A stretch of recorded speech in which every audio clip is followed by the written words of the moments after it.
No man thinks more highly than I do of the patriotism, as well as abilities, of the very worthy gentlemen who have just addressed the House. But different men often see the same subject in different lights, and therefore I hope it will not be thought disrespectful to those gentlemen if, entertaining as I do opinions of a character very opposite to theirs, I shall speak forth my sentiments freely and without reserve. This is no time for ceremony. The question before the House is one of awful moment to this country. For my own part, I consider it as nothing less than a question of freedom or slavery, and in proportion to the magnitude of the subject, ought to be the freedom of the debate. It is only in this way that we can hope to arrive at truth and fulfill the great responsibility which we hold to God and our country. Should I keep back my opinions at such a time, through fear of giving offence, I should consider myself as guilty of treason towards my country, and of an act of disloyalty toward the majesty of heaven, which I revere above all earthly kings. Mr. President, it is natural to man to indulge in the illusions of hope. We are apt to shut our eyes against a painful truth and listen to the song of that siren till she transforms us into beasts. Is this the part of wise men engaged in a great and arduous struggle for liberty? Are we disposed to be of the number of those who, having eyes, see not, and having ears, hear not, the things which so nearly concern their temporal salvation? For my part, whatever anguish of spirit it may cost, I am willing to know the whole truth, to know the worst, and to provide for it. I have but one lamp by which my feet are guided, and that is the lamp of experience. I know of no way of judging of the future, but by the past. And judging by the past, I wish to know what there has been in the conduct of the British ministry for the last 10 years to justify those hopes with which gentlemen have been pleased to solace themselves and the House. Is it that insidious smile with which our petition has been lately received? Trust it not, sir. It will prove a snare to your feet. Suffer not yourselves to be betrayed with a kiss. Ask yourselves how this gracious reception of our petition comports with those warlike preparations which cover our waters and darken our land. Are fleets and armies necessary to a work of love and reconciliation?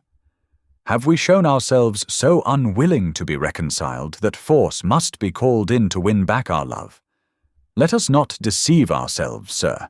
These are the implements of war and subjugation, the last arguments to which kings resort. I ask, gentlemen, sir, what means this martial array, if its purpose be not to force us to submission? Can gentlemen assign any other possible motive for it? Has Great Britain any enemy, in this quarter of the world, to call for all this accumulation of navies and armies? No, sir, she has none. They are meant for us. They can be meant for no other. They are sent over to bind and rivet upon us those chains which the British ministry have been so long forging. And what have we to oppose to them? Shall we try argument? Sir, we have been trying that for the last 10 years. Have we anything new to offer upon the subject? Nothing. We have held the subject up in every light of which it is capable, but it has been all in vain.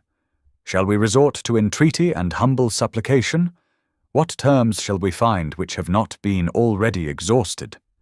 Let us not, I beseech you, sir, deceive ourselves. Sir, we have done everything that could be done to avert the storm which is now coming on. We have petitioned, we have remonstrated, we have supplicated, we have prostrated ourselves before the throne, and have implored its interposition to arrest the tyrannical hands of the ministry and Parliament. Our petitions have been slighted, our remonstrances have produced additional violence and insult, our supplications have been disregarded, and we have been spurned with contempt from the foot of the throne. In vain, after these things, may we indulge the fond hope of peace and reconciliation. There is no longer any room for hope.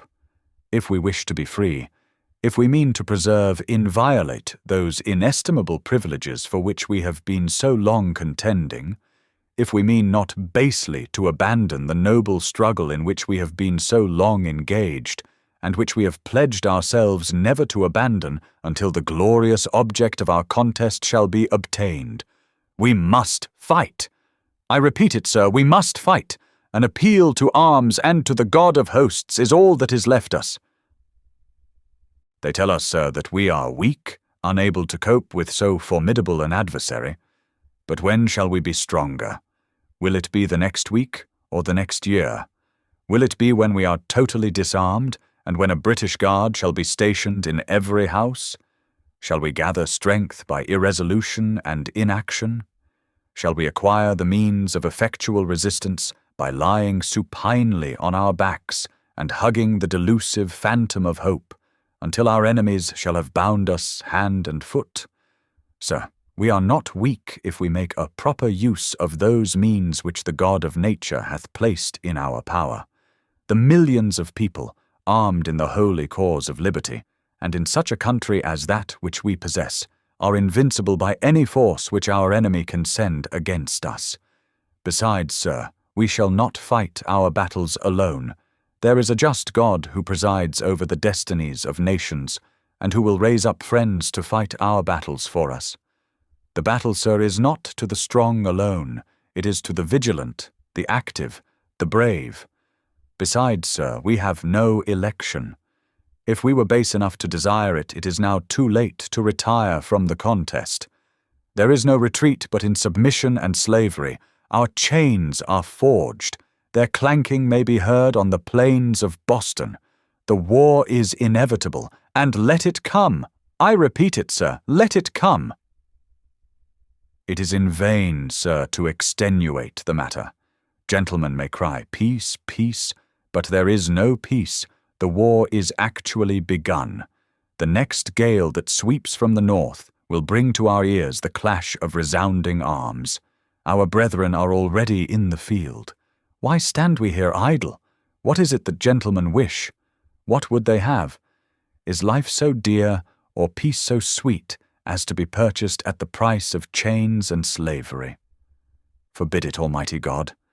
I know not what course others may take, but as for me, give me liberty or give me death.